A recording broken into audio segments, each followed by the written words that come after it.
Yes, sir. TL. Doctor. As a solider. My unit didn't respect my sleep time. They do now. Smile with horns. About 15 years ago, I was in the army and I had what we'll call a very unique skill set. There were several people in my unit with that specific skill set. But for some odd reason all of the hot 20 to 26 females got Monday to Thursday shifts and had Friday, Saturday, and Sunday off, while guys like me got Thursday to Monday night shifts. Despite having seniority over some of the ladies in both rank and time on mission. To make things worse, administrative staff like our commanding officer and platoon sergeant bosses worked Monday to Friday and weren't willing to budge on us being active during their work hours. This meant that quarterly training like PowerPoints we had to watch for sexual harassment typically occurred both on my day off and in the middle of my sleep time. Given that I worked 16-hour shifts and the round trip to base was an hour, I was perpetually sleep deprived. Even if I got off of work on time and went straight home, I could get optimistically 6 hours of sleep per day between driving, eating, and showering. This went on for years over my objections. I literally went nearly 2 years without a day off concurrently with my wife. A day worker. Interestingly, the Army did a study demonstrating that after 18 hours of consciousness, you make the same number of stupid and careless mistakes as if you were legally intoxicated. Sadly, no one told my PSG, platoon sergeant aka boss. He decided that sleep deprivation didn't matter. In fact, one day when I was transitioning from a junior enlisted, technically a specialist, but if you're not familiar with Army ranks, think private, to an NCO, sergeant, my PSG decided I needed some NCO responsibilities. Reasonable. We were having a range day. We had to qualify annually with the M16 rifle, and we needed a duty driver to shuttle soldiers back and forth from the barracks. I was voluntold. Suffice it to say that I was on loan to a certain agency, and I needed to put in an ops release to miss work. It was rejected due to staffing issues. At the time, there was no one else available that could do a certain thing that I could do. I told my PSG, and he informed me that the ops release was a courtesy. I was going, and it would only take 8 to 10 hours. But Sergeant, I tried to explain. I work 16 straight hours leading up to the start of this driving. And I'd have to work another 14 straight hours at the end of it. On top of that, as driver I'd be driving soldiers down winding roads I'm not familiar with in a van bigger than anything I've ever driven before while half asleep. Then, at the end of what would be a 40-hour shift, I'd need to drive 30 minutes to get home. Does that seem safe? Quote, safe? Specialist. Redacted. Do you think the soldiers in Iraq right now are safe? As I said, about 15 years ago. Well, no. But at least they're getting hazard pay. You're dismissed. Specialist. So, I mean, what could I do? I only fell asleep twice while driving. And both times were at stoplights. I also made every single passenger aware of my sleep situation. Keep in mind I was already sleep deprived coming into this. So they made sure to chat with me, bring me coffee, and do other things that decreased their chances of dying in that van. Around hour 38 of this 40-hour shift, redacted, an important person swung by my place of duty to check on something.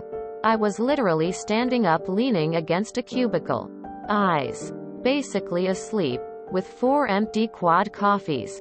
If Starbucks had a size above venti, it would be quad, sitting on my desk. Per tradition, there was an NCO with the officer.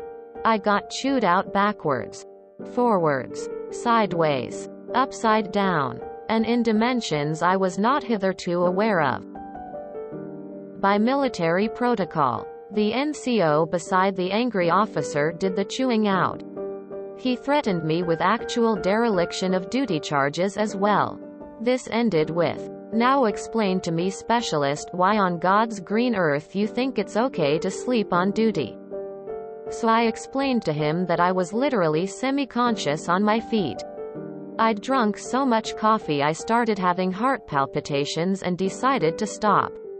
And that it was hour 38 on duty and I was simply at my limits. I cannot stress enough that important people cared about what I was doing. A lot. Really. Important. People. At this point, the officer stepped in. "You've been doing this for 38 straight hours?" So I explained to her how I'd had to drive a van around during my sleep time and this important mission had informed my unit that I was irreplaceable. But my unit decided it was critical that I, specifically the guy with the irreplaceable skill set, who was working shift, be the duty driver that day. I further explained how this wasn't that uncommon. I couldn't even remember the last time I'd had a week where I was allowed to sleep during my sleep time for the entire week uninterrupted. The number of silly things I had to do instead of sleeping was mind-boggling. "Who is your commanding officer?" Quote. I tried not to smile and told her, "Carry on, specialist." Needless to say, by lunchtime, aka the equivalent of maybe 1 a.m. for me, I got a phone call. "Report to the PSG's office right now." I sighed. To say that I was sleepy was something of an understatement. And keep in mind I got home around 8 a.m. and had to work again around 4 p.m. The round trip to base alone would take an hour. Plus I had to get dressed, be presentable, and deal with their nonsense. Then undressed again afterwards. Then dressed again and drive back. Please explain to me why the command sergeant major of redacted just chewed me out over our in-house scheduling decisions. So I told him what happened. "You told the redacted of redacted that." Quote. Should I have lied to my mission commander about my level of readiness? "Sergeant?" Quote. He turned red, like Santa's cheeks. Not a Norse berserker. No berserker-like traits at all. Nope. I took a totally professional step backwards. He was about 6 feet 2 inches and 250 pounds of NCO. And I felt like I was hogging all of his oxygen. Get out. So I did. It came down from on high that our unit was to have 2 quarterly training days henceforth. No more waking us shift workers up 1 to 2 times per week every freaking week for administrative crap. Period. All missions were informed that our soldiers would be doing one of the 2 training days, pick one. Happy ending, right? Yeah, that's never how it works in the military when you get someone above you in trouble. What's the nastiest, stupidest duty you can imagine giving someone that was stateside in a strategic unit?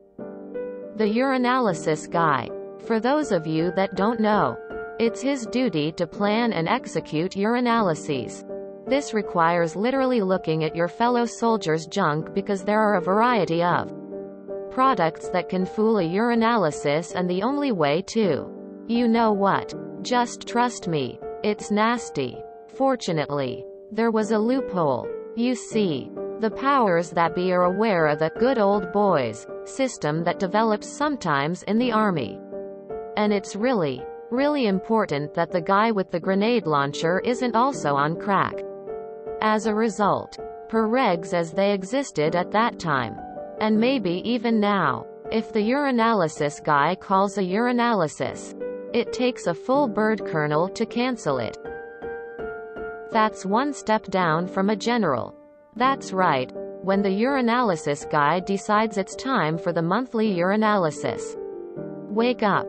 Get in uniform. Drive to where he says it's happening. And God help you if you've got alcohol or something in your system. To make matters worse, for them, a friend of mine, let's call him Kroger, had been punished for having alcohol in his system during one of their urinalyses. It was on his day off because he was a shift worker. And it was during hours that were duty hours to the day workers but off duty for us. I had about a year left. No intention of re-enlisting. And my unit had already been slapped down by angry people for mucking with me.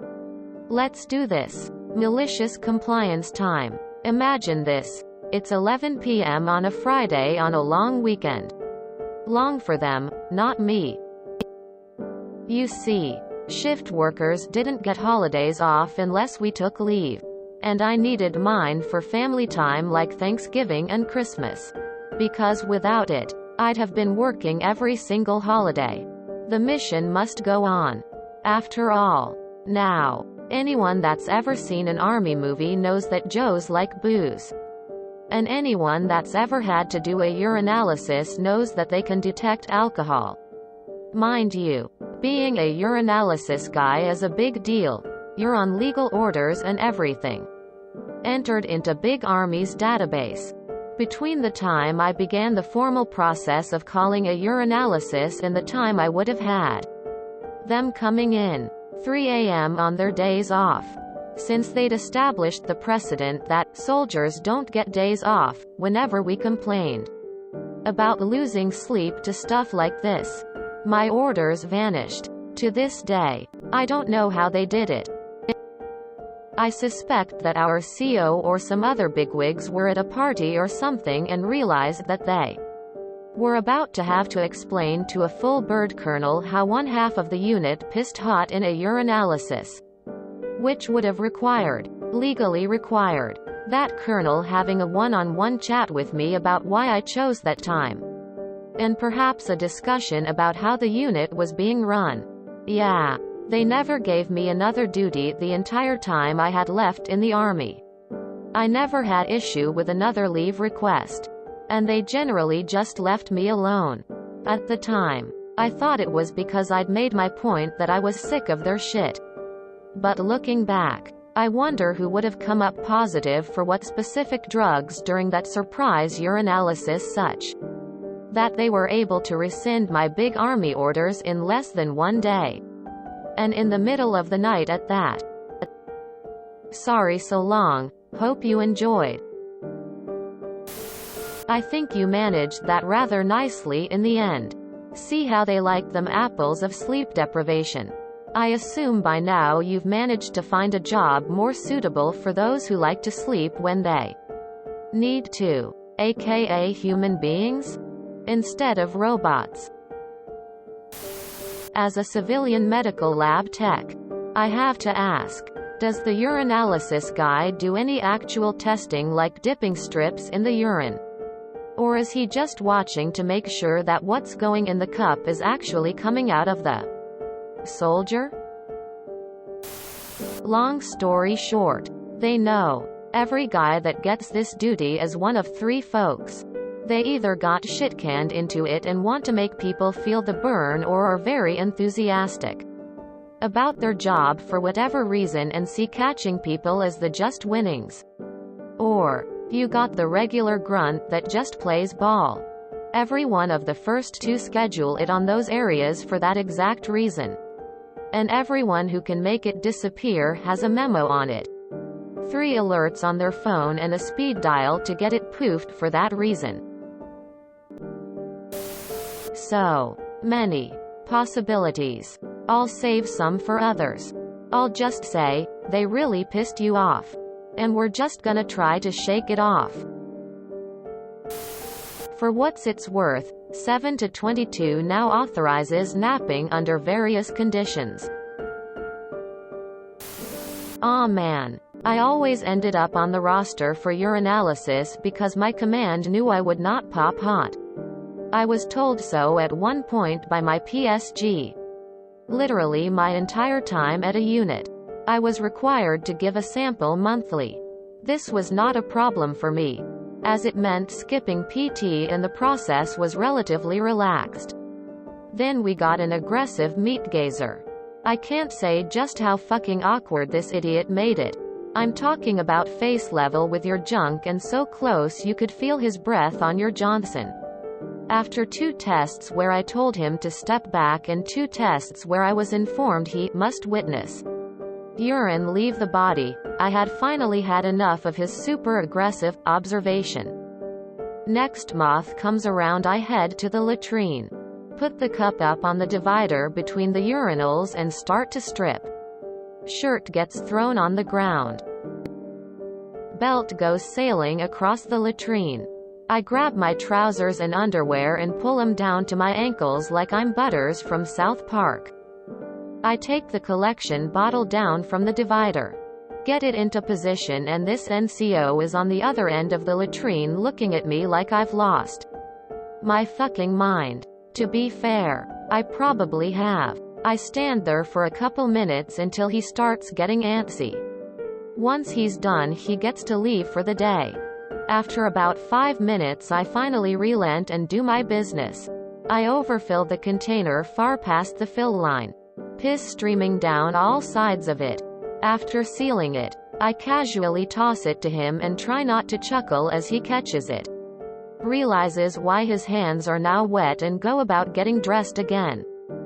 I was not selected for another urinalysis. Mission accomplished. This is the definition of malicious, and I do mean malicious, compliance. Good one for our military stories. Lol, it took a professional step backwards. So let me get this straight. We went and saddled the guy we've been screwing over massively for so very long with the ability to screw us over? Quote.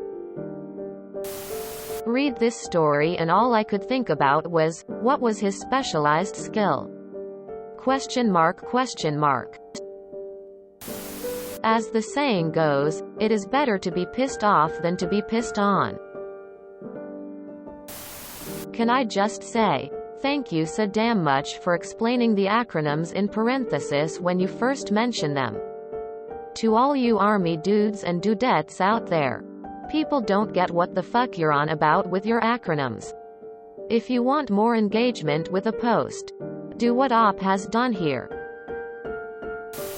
Our military stories needs to see this as well. You really ought to post it over there. They would all love it.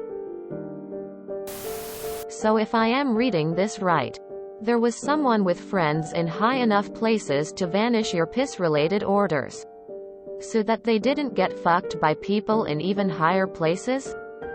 Also, nicely done. The part one enjoyed about being the UPL was that I handled the paperwork and didn't have to observe. That was fucking epic. The best malicious compliance and also our pro-revenge I have ever read to date. This made my night. There is so much I want to say but I'm afraid to. Due to the culture of my station. You rock, bro. I always love when someone gets theirs from the big weenie. Glorious. I salute you, Sergeant Major Lucifer. If you enjoyed this video, please check out our playlists full of similar content. Epicaricast is like doom scrolling for your ears. Please like, share, and subscribe.